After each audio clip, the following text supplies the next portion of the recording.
কি করছো? এই যে মাছ নিয়ে আছে, মাছ কুটতে বসতেছি। কি মাছ? দেখি নাই কি মাছ এখনো, ওই যে ঢালবো তাতে তো। কি এই মাছ এগুলো?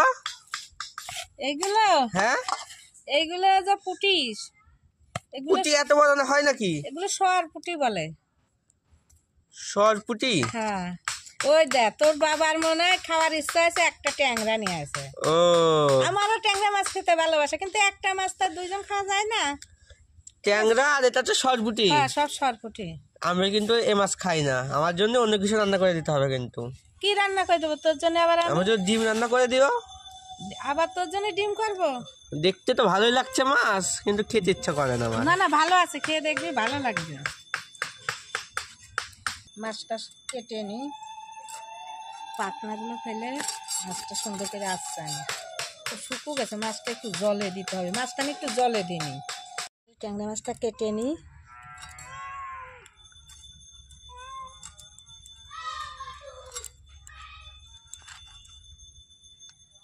ট্যাংরা মাছটা কেটে হয়ে গেছে। একটা কেটে নি, পাতনাগুলো কেটে নি আগে সুন্দর করে।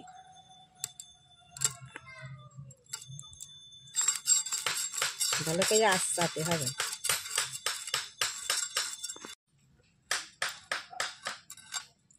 মাছটা কেটে নিই,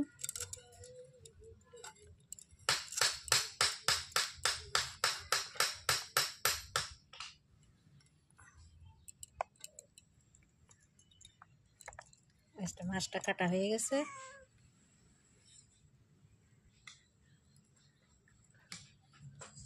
এক এক করে সব মাছগুলো এইভাবে কেটে নিই।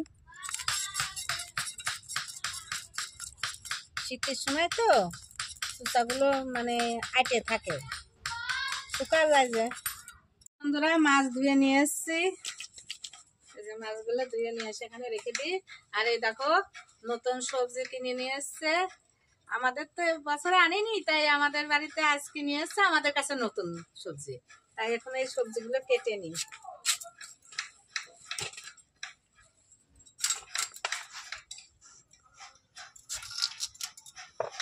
ওদিকে ভাত হচ্ছে, ভাত হতে হতে আমি সবজিগুলো সুন্দর করে সব সবজি একে একে কাটিয়ে নেব।